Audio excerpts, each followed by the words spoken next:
Bonjour à tous, ici Thomas Moody et je vais vous parler de photographie. Aujourd'hui on va se poser une question que vous avez déjà sûrement entendue. Est-ce que la photographie c'est un art? Certains pensent que oui, d'autres pensent que c'est purement un truc mécanique et utilitaire. Et on va un peu creuser cette question ensemble. Avant de commencer, il y a un truc toujours un peu étonnant avec la photographie et la pratique artistique et le fait que ce soit un art, c'est qu'il y a une espèce de gêne chelou vis-à-vis de ça. Je m'explique, je fais de la musique, quand je croise un autre guitariste, il me dit qu'il est guitariste, il me dit je suis guitariste, je fais du blues, etc. On se pose pas trop la question de savoir si oui ou non on est dans une pratique artistique, si c'est de l'art et compagnie.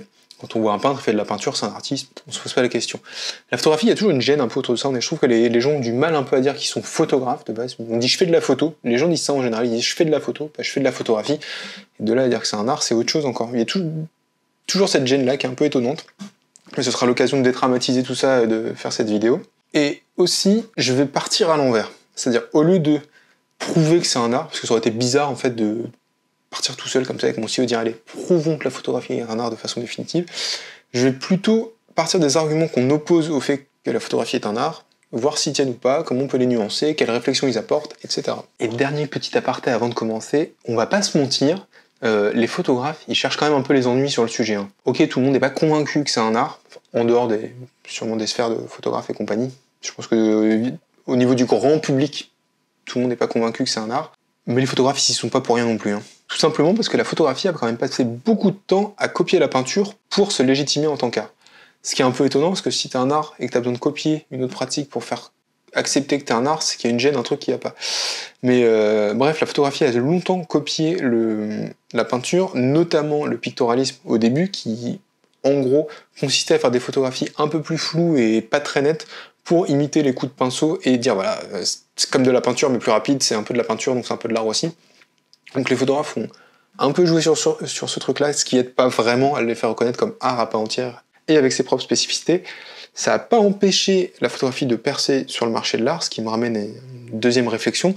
Dans les années 70-80, la photographie a commencé à être vendue sur le marché de l'art américain, mais est-ce que c'est parce que c'est vendu sur le marché de l'art que c'est de l'art? Par exemple, la poésie, elle n'est pas vendue sur le marché de l'art. Pourtant, personne ne dirait que la poésie, c'est pas de l'art. La poésie, elle est vendue dans des livres, comme ceux de livres de cuisine, hein, c'est le même papier, c'est le même format. Enfin, des fois, il y a des pléiades, mais en gros, c'est des feuilles ensemble, voilà. C'est vendu sous forme de bouquin, pourtant, personne ne doute que c'est de l'art. La photographie, elle est vendue sous forme de bouquin, on n'en est pas sûr. Elle est vendue sur le marché de l'art, mais on doute plus que la peinture, que la poésie, qui, elle, ne l'est pas. Étonnant. Comme quoi, l'argent ne fait pas tout, et ça va pas être le critère qui va permettre de dire si c'est vendu dans des galeries d'art, donc c'est forcément de l'art. Parce qu'il y a des choses qui sont pas vendues par les galeries d'art qui en sont, et à l'inverse, on pourrait même pousser la réflexion et de se dire qu'il y a des choses qui sont vendues en galerie d'art, qui sont plus ou moins du bullshit d'art contemporain, on en a tous déjà vu. Le premier argument qui me vient à l'esprit, c'est que la photographie c'est facile, et c'est à cause de ça que c'est pas de l'art. C'est facile de prendre des images, n'importe quel idiot est capable de prendre une photographie, un singe peut prendre une photographie, il n'y a pas de problème vis-à-vis de ça, et c'est encore plus renforcé par le fait que les smartphones aient émergé depuis 10-15 ans, tout le monde a un appareil photo dans la poche, tout le monde peut prendre plein de photographies, capturer des moments ne nécessite plus de compétences, et ça tend à faire voir la photographie comme un art mineur, à l'opposé de, je sais pas, la sculpture, ou refaire une sculpture de David, c'est pas à la portée de n'importe quelle personne. C'est toujours possible de refaire une œuvre, je pense, on en reparlera, mais ça demande quand même beaucoup plus de bagages de faire ça que de prendre une image. Et donc cette simplicité va faire qu'on perçoit la photographie comme quelque chose de moins sérieux, moins difficile, notamment parce qu'il n'y a pas cette grosse transformation du réel qu'il y a dans d'autres arts. Quand on fait une peinture, on transforme ce qu'on voit en une image qu'on a peinte, mais ça demande du temps, etc. Ça se fait à la main, c'est compliqué, il y a une transformation, c'est pas une capture directe de l'image. Mais ce raisonnement, il tient pas trop, et pour plusieurs raisons. Le principal problème de cet argument, de réduire la photographie à une discipline mineure qui ne serait pas de l'art parce qu'elle est facile, c'est que c'est une vision très simpliste et qui réduit la photographie à son aspect le plus mécanique, appuyer sur un bouton. Or, évidemment, pour faire œuvre, pour faire quelque chose qui est intéressant, qui est pertinent, etc., il faut beaucoup plus que ça. Il faut de l'intention, une vision et de la technique. On va prendre quelques exemples. Évidemment, Cartier-Bresson, donc sa photographie s'est construite autour d'un moment décisif. Alors, j'ai fait une vidéo sur le titre du livre, etc., mais bref, ça s'est construit, son travail, sur l'idée qu'il y a un instant qui va résumer une histoire. Voilà. Vous êtes à l'enterrement d'un grand roi, etc. Il y a quelques moments qui vont être très symboliques de ce qui est en train de se passer, qui vont englober un peu tout ça. C'est un raccourci sur sa vision de la photographie, mais qui tient à peu près debout. Et donc, lui, il lui faut quoi? Il lui faut beaucoup d'observation, de savoir-faire, de savoir capturer les choses pour saisir ce moment-là. Donc, il a un peu construit son travail sur ça, a posteriori, mais bref. Il y a quand même une notion évidemment d'observation dans le travail de la photographie. Ça c'est des années de pratique, hein, évidemment, apprendre à voir les choses, se placer, les capturer, etc., sentir le moment, c'est vraiment un travail qui prend du temps, tout comme sentir de l'improvisation en jazz et sentir les bons trucs, etc. C'est pas inné. Pareil, le fait de réduire la photographie au moment de la prise de vue, en disant qu'il est simple et que du coup c'est pas vraiment de l'art parce que c'est trop facile, ça oblitère complètement tout le travail de post-production qu'il y a derrière, qui va changer radicalement les images. Je pense notamment à Ansel Adams qui a été connu tout au long de sa carrière pour son travail phénoménal dans la chambre noire, qui a produit des tirages exceptionnels de ces images, qui a poussé la photographie encore plus dans le milieu artistique du fait de cette transformation observée, qui pourrait se comparer aux aspects transformatifs d'autres domaines, mais ça oublie complètement ça, quoi. Le fait de dire que c'est simple, donc c'est pas de l'art. Il y a toute une partie du processus qui est pas dans cette réflexion. Donc il y a l'amont de la réflexion avant de la prise de vue, etc. Et il y a l'aval, la prise de vue, le travail des images, la sélection, et encore plein de choses derrière, concevoir des livres, des expos et compagnie. Et aussi, on va pas se mentir, il y a tout un aspect psychologique, social et culturel autour de ça, de ce qu'en tant que société, on va considérer comme art à un moment donné, ou pas. Par exemple, le jeu vidéo, ça commence à être considéré comme de l'art et comme des œuvres culturelles à part entière. Il y a 20 ans, quand j'étais gamin au collège et que je jouais à des jeux, c'était du divertissement, ça, on n'y accordait pas de valeur culturellement.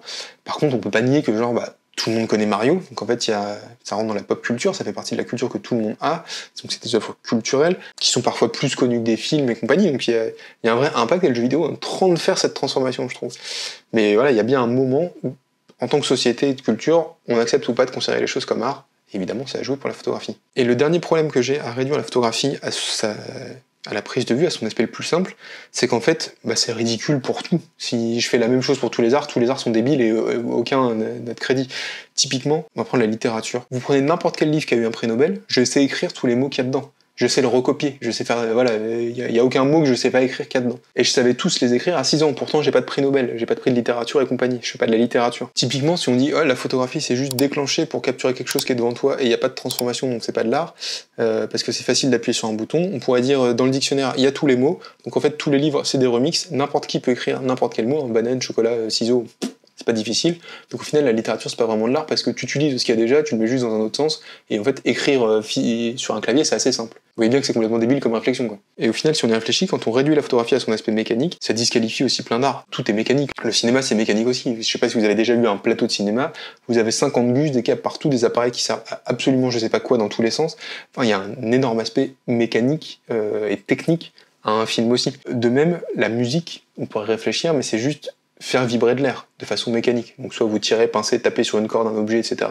Bref, vous frottez dessus et compagnie, ça fait vibrer de l'air qui fait vibrer le tympan, on entend des sons, on est content, mais c'est aussi strictement mécanique. En fait, on fait des critiques à la photographie parce que c'est un peu la dernière à avoir émergé. Et d'ailleurs, ce qui est paradoxal, parce que c'est même pas vraiment la dernière, ce qu'on appelle le cinéma le 7e art. Le cinéma, il découle de la photographie, mais la photographie, on a un petit peu plus de mal à appeler ça de l'art pour autant. Mais vous voyez bien que si on reste sur ces choses très mécaniques, ça marche pas beaucoup.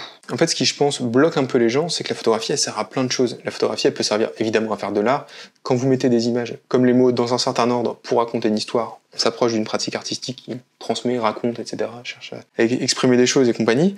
Mais ça, c'est un moyen de s'en servir, mais il y en a plein d'autres à côté. Comme les mots servent à faire des romans de Kundera, mais aussi à faire des rapports et des audits financiers. La photographie, elle sert à plein de choses. Elle sert à, je sais pas, est-ce que des assureurs prennent des photos d'accidents pour des remboursements, elle sert à des photos d'identité, enfin, ça sert à 1 milliard de trucs, ça sert à déposer des brevets, on s'en sert pour tout, quoi. Et pareil pour la musique, hein. Il y a la grande musique d'opéra et compagnie, et à côté il y a le jingle de la SNCF qui annonce que le train va partir. Et en fait j'ai l'impression que le fait que cette pratique qui n'est pas artistique, qui est utilitaire on va dire, et technique, le fait qu'il y ait que ce soit visible et qu'il y ait beaucoup de gens qui le fassent, on connaît tous un photographe, on a tous fait appel, je sais pas, un photographe pour un mariage, un baptême, une naissance, peu importe, il y a un studio de photographie dans votre ville et compagnie, c'est une profession qu'on voit, et du coup cet aspect professionnel il est très présent, et je pense que c'est ça qui joue un peu sur l'image qu'on a de la photographie comme un truc utilitaire, technique et compagnie, parce que pour les autres domaines, les écrivains professionnels qui écrivent les manuels de chez Ikea, des meubles, vous les voyez pas, ainsi de suite, en fait, le mec qui fait le générique de la SNCF, vous le voyez pas et compagnie. Les applications utilitaristes des autres arts, elles sont beaucoup moins visibles, et je pense que ça joue un peu sur ce côté-là, où quand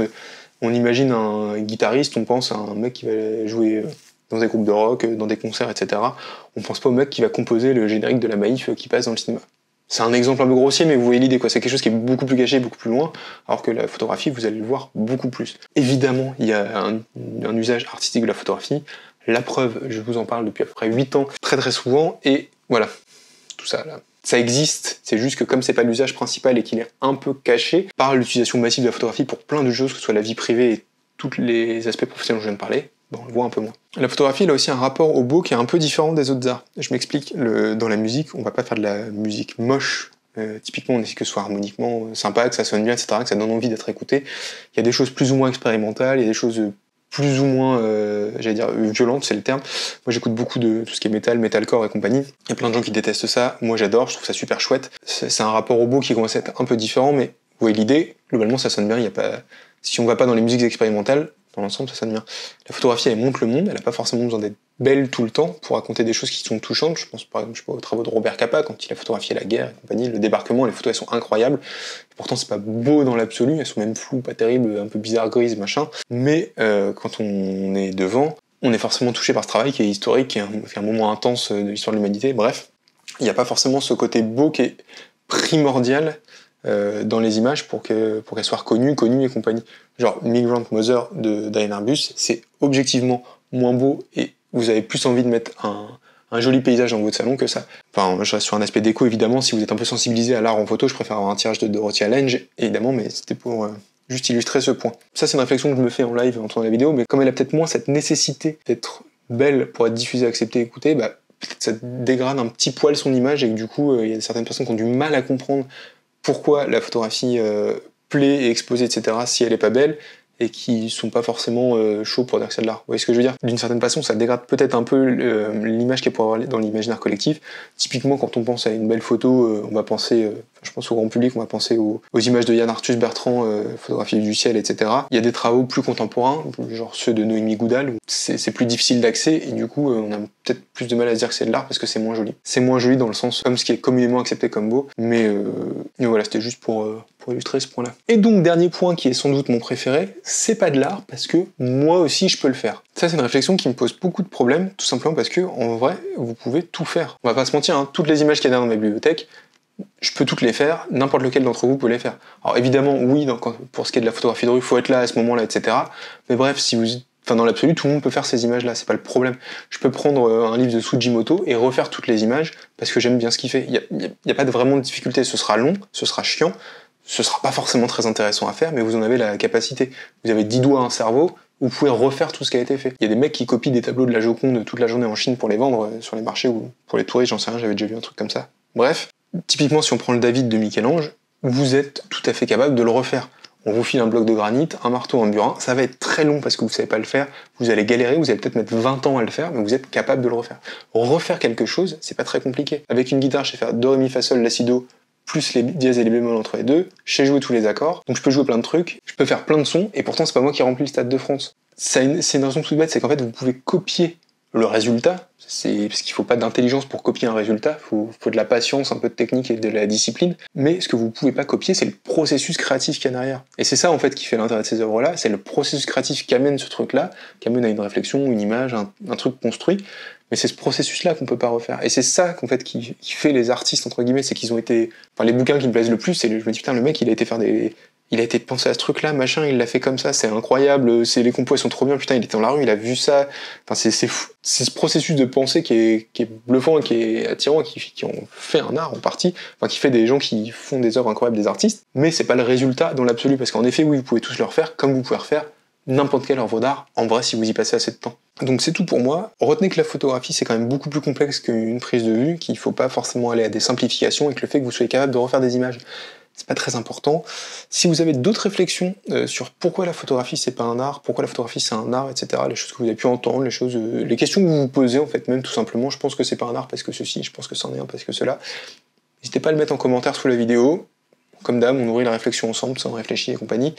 Mettez un petit pouce bleu, un petit on s'abonne, tout ça, ça me fait toujours très plaisir. Je fais mes petites vidéos dans mon bureau quand j'ai le temps et compagnie. Ça soutient la chaîne, ça permet de la faire découvrir. C'est chouette d'accompagner ce projet-là avec moi. Je vous mets un lien vers mon livre qui s'appelle 10 outils indispensables pour votre projet photo. Il vous donnera plein de conseils, notamment comment développer une pratique artistique. Moi je vous dis à dans 15 jours, pour je sais pas quel sujet, mais d'ici là, j'aurai trouvé. Salut!